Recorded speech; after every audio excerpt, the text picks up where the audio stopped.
Uma vez, bom dia, né, meus irmãos e irmãs? Vamos conversar aqui sobre 2 Pedro capítulo 2. Foi já feita a leitura, né, nossas irmãs Adeir, Irene Alves, Alzira e Martina, muito obrigado. Gente, esse capítulo aqui, você vê que ele é cheio de advertência, né? Inclusive advertências severas, que vão aí dar um puxão de orelha legal aí para todo mundo, né? De qualquer maneira, Pedro tem aqui como foco central denunciar a ascensão, quer dizer, né, o aumento de falsos mestres dentro da comunidade cristã, e ali ele vai descrever o caráter, as motivações e o julgamento inevitável que todo esse pessoal aí vai enfrentar. Então ele começa a explicar a questão da infiltração e o caráter também desses falsos mestres, falando que lá no passado também já teve falsos profetas e que hoje também esses falsos mestres, né, introduzirão ali heresias que são destruidoras. Por quê? Porque esse pessoal é movido pela ganância e usam também palavras fingidas para explorar aqueles que são fiéis. Se você acha que é mera coincidência, né, com a questão de hoje, do início da igreja, você vai perceber que tem um pouquinho a ver com a história atual, certo? Então fica atento aqui porque você pode fazer esse link aqui com a atualidade. De qualquer maneira, esse pessoal é um pessoal que promove libertinagem, promove imoralidade sexual e despreza a autoridade do Senhor para a vida deles. E por isso, por causa deles, o caminho da verdade vem ser difamado, né? Não é muito raro a gente ouvir notícias, ler e ouvir notícias de pastores ou situações, padres também, pessoas que são líderes religiosos, né, de várias denominações, não só dessas duas que eu citei, mas que aí envergonham e que difamam, né, o caminho da verdade. Então isso é uma coisa também muito atual. De qualquer maneira, o que acontece é que Pedro vai demonstrar aqui a questão de 3 exemplos divinos de que Deus não deixa essa impunidade aí, essa impiedade sem uma condenação, digamos assim, mas ele vai livrar os justos. É isso que ele está dando essa caminhada. Eu sei que às vezes a gente tem as diferentes leituras, as diferentes versões bíblicas, às vezes falando palavras difíceis, né, fictícias ou coisas que inventaram, mas esses sinônimos assim a gente consegue trabalhar aqui. De qualquer maneira, o que acontece é o seguinte, que Paulo descreve para esse pessoal aí que está fazendo essas questões todas, de que Deus, ele não poupou os anjos que pecaram, mas lançou-os no inferno e que eles estão aguardando o julgamento.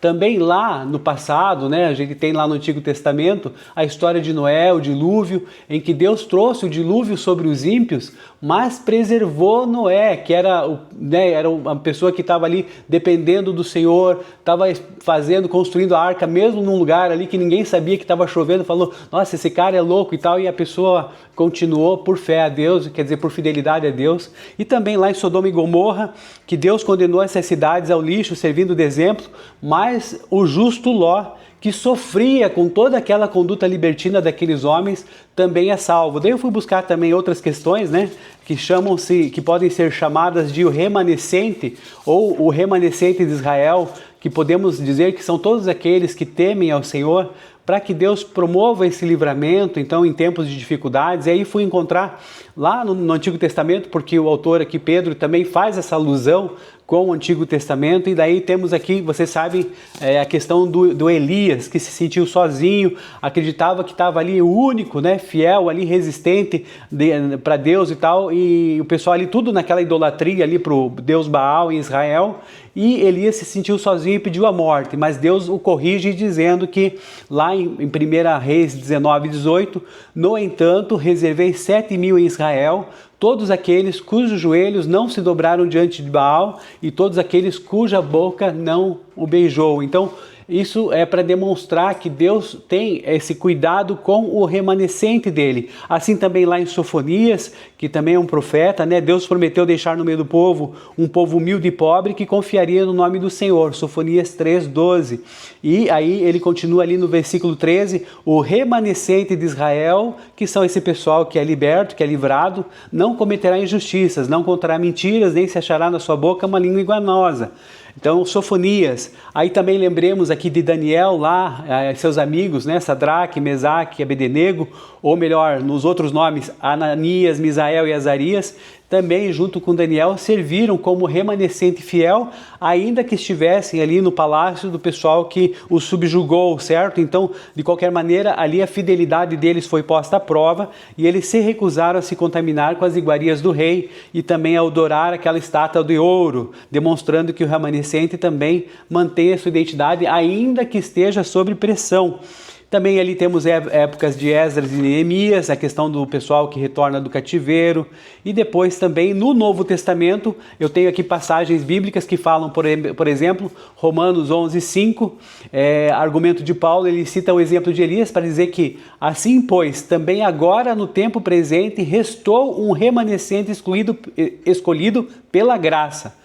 Então, aí Deus separando pela graça o povo dele, que somos nós. E também lá, ali em Atos, né, no início da igreja, Atos 1:14-16, em que havia um grupo de 120 pessoas que estavam ali, os primeiros discípulos judeus, foram o remanescente que deu origem a toda a expansão do evangelho para os gentios naquele momento. Então, eu estou trazendo vários exemplos aqui para vocês, que eu separei, para vocês saberem nessa questão, além daquilo que foi colocado aqui em Pedro, que é Noé e Ló, mas também tem outros muitos remanescentes que Deus separa. O que é isso? De certa maneira, para a gente é um conforto.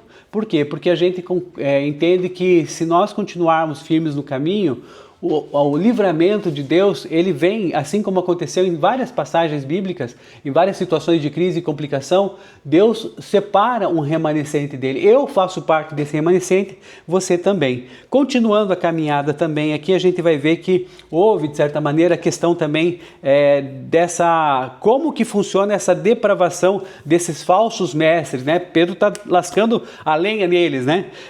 Eles são como animais irracionais, são guiados pelo instinto, destinados para destruição. O que eles fazem também? Eles trazem, né, o prazer e luxo à luz do dia e são as manchas e feridas nas reuniões de comunhão que há. Então eles deixam o ambiente bem complicado e eles têm os olhos cheios de adultério, coração treinado na ganância.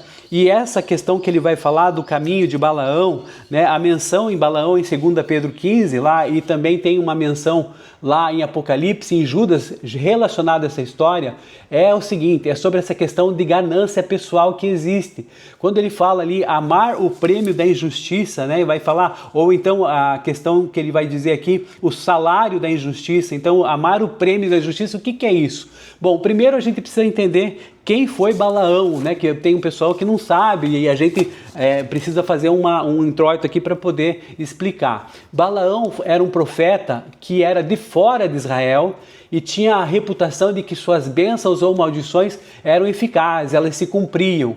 E aí o que acontece? Quando os israelitas estavam acampados lá numa planície de Moabe, o rei Balaque, que é um rei inimigo, temendo o povo de Deus, temendo os israelitas, ele enviou mensageiros para Balaão com um preço, com bastante ofertas, né, dinheiro, aquela coisa toda, chamado preço dos encantamentos, para que ali esse profeta Balaão, ele amaldiçoasse o povo de Israel.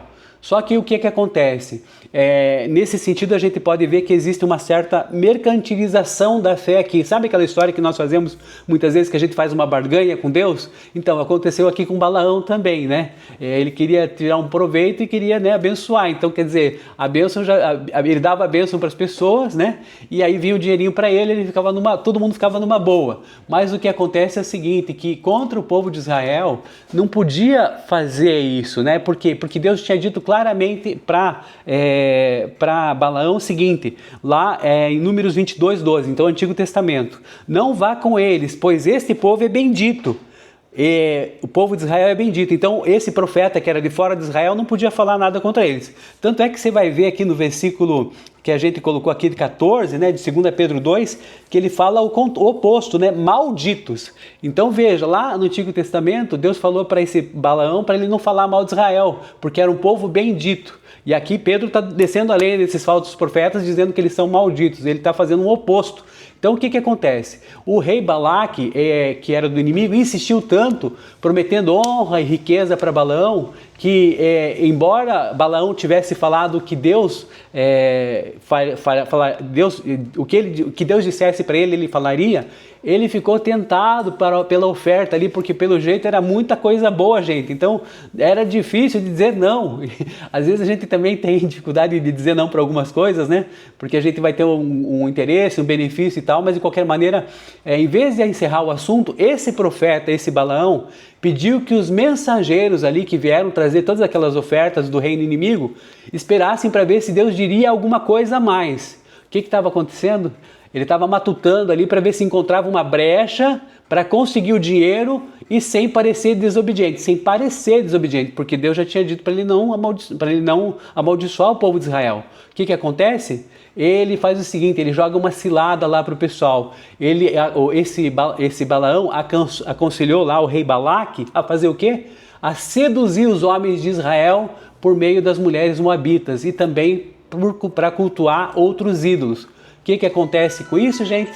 Israel cai nessa besteira, né? E aí Deus manda para eles uma praga e Balaão fica, tecnicamente, ele cumpriu o desejo lá daquele rei que procurou ele, né? Ainda que por meios tortuosos, a gente chama isso em direito de por via oblíqua. Por via oblíqua quer dizer, não é uma coisa certa, né? Fez uma coisa meio errada para tentar chegar naquele fim e recebeu sua recompensa. Então, o que acontece é que Pedro está falando exatamente isso. Quando ele fala de Balaão, o que aconteceu, né? Que os falsos mestres daquela época e talvez dessa, eles eram esses novos Balaões, eles seguiam um caminho incorreto, eles seguiam um caminho deturpado, para poder fazer a vontade de Deus, mas também tirar proveito. Então é isso que ele está condenando, esses líderes que Pedro está falando dessa maneira. Por quê? Porque eles queriam agradar a quem lhes pagava, ou para atrair seguidores, aquela coisa toda, através da libertinagem. Então nesse sentido é o seguinte, esses falsos líderes eram um coração, na verdade, que é treinado na ganância. Isso para a gente, o que a gente precisa lembrar? Que essa história de Balaão para a gente é um lembrete de que a ética do reino, ela não admite separação entre o nosso discurso espiritual, a nossa fé, a nossa crença e a prática daquilo que a gente tem no dia a dia. A nossa prática financeira, inclusive no nosso bolso também. A primeira coisa que você pode testar um crente para ver se ele realmente é ponta firme é o bolso dele, né? Se ele meter a mão lá e não quiser abrir, ficar fechado, ali ele vai demonstrar um pouquinho que essa dificuldade ainda pesa. A irmã dele está confirmando lá. Então, o prêmio da injustiça que foi mencionado aqui, ou o salário da injustiça, a irmã Maria Auxiliadora também, é qualquer benefício, seja status, seja poder, dinheiro, riquezas, que venha à custa, que venha em detrimento de você caminhar na verdade e com a justiça de Deus. Então, o que acontece é o seguinte, nesse sentido, o que Pedro está dizendo é o seguinte, que esse pessoal todo, eles prometem liberdade, mas na verdade eles são escravos da corrupção. E Pedro vai afirmar que o estado final deles é pior do que o primeiro. E depois ele vai mencionar ali as duas questões ali que são, digamos assim, uma certa situação que eram provérbios antigos ali, um bíblico e outro não, né? Do cão que volta para o seu vômito, assim o sensato repete a sua insensatez. Ele está falando aqui o que está lá em Provérbios 26:11. Então, no contexto bíblico, o cão, ele não era um animal de estimação dócil que a gente tem hoje, mas era um carniceiro que era visto com desprezo naquela época. Então, isso é a semelhança que tem esses falsos profetas e aqueles que deixam a sua fé, que são apóstatas da fé, né? Quando eles fazem, na verdade, o que a gente chama de apostasia. Então, a porca, por exemplo, quando ela digamos assim, ela volta para a sujeira, o que acontece? O animal foi limpo externamente, né? Ali tá bonito, tá beleza, mas aí você volta ali, coloca ela ali, abre a porta daquele cantinho ali que ela está separada, ela vai para o chiqueiro e o que acontece? Vai se sujar de novo. Então não adianta muita coisa. Por quê? Porque a natureza dela é essa.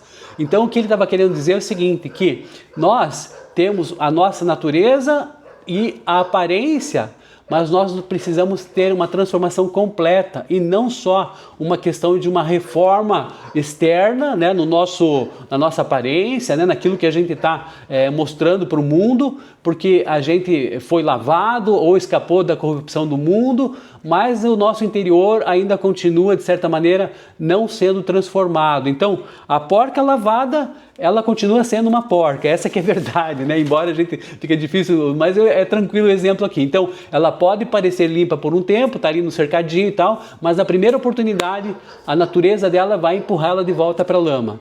E o vômito e a lama, então assim, que são palavras duras aqui, que Paulo está querendo demonstrar isso mesmo, eles representam o quê? Representam o pecado, representam a corrupção do mundo.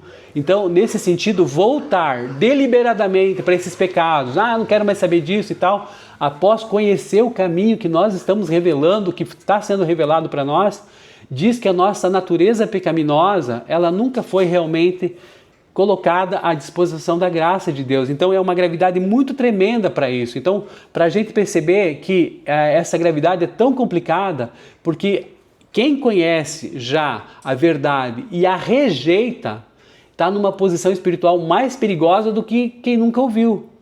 Por isso que a nossa missão como cristãos é justamente de levar a palavra para que quanto mais pessoas conhecerem, mais elas possam optar por isso, né, e tomar essa decisão certa, porque o melhor é você seguir e não você voltar e aí ter uma dificuldade de, digamos assim, retornar para todos esses caminhos que você antigamente tinha e aí deixar a fé sendo então um apóstata da fé. Nesse sentido, então, é importante nós tomarmos cuidado. Então, nesse sentido, esse capítulo, resumindo, né, que nós falamos aqui, ele é um alerta que é urgente contra líderes religiosos corruptos que sabem que Deus deve julgar essa falsa doutrina e imoralidade e também que Deus vai proteger aqueles que permanecem à sua verdade fiéis, permanecem fiéis à sua verdade como o remanescente de Israel.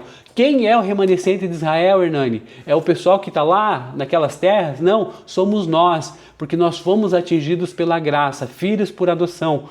Então não despreze o conhecimento que você tem recebido, não despreze a caminhada que Deus tem incentivado você a fazer. E o desafio que eu coloco hoje é para que você fique firme, para que você não volte atrás, para que você não... como um cão, né, beba do seu próprio vômito, né, ou então que é uma porca, que você volte para o chiqueiro, porque essas questões, elas denotam que a nossa transformação, ela foi muito mais no nosso exterior do que na nossa própria natureza, e Deus quer mudar a natureza, Ele quer converter você. Converter é quando você está indo para uma direção e você muda essa direção totalmente oposta e você vai para o caminho que é um caminho de paz, um caminho de vida plena, um caminho com todos aqueles frutos do Espírito que nós temos conhecido, né? Amor, alegria, paz, paciência, benignidade, bondade, fidelidade, mansidão, domínio próprio. E contra essas coisas não há mal. Eu falei rapidinho só para você ficar curioso, mas de qualquer maneira, isso que nos faz sermos cristãos. Gente, a vida não é fácil, a vida é complicada, é difícil, tanto lá, né, como hoje existem falsos profetas, existem falsos religiosos, a gente sabe disso, mas o importante é se manter firme na doutrina, na sã doutrina, buscando e desejando caminhar nesse caminho. Então, não abandone o caminho de Jesus. E nesse momento, então, nós vamos fazer esse pedido a Deus, agora, amém, no nosso tempo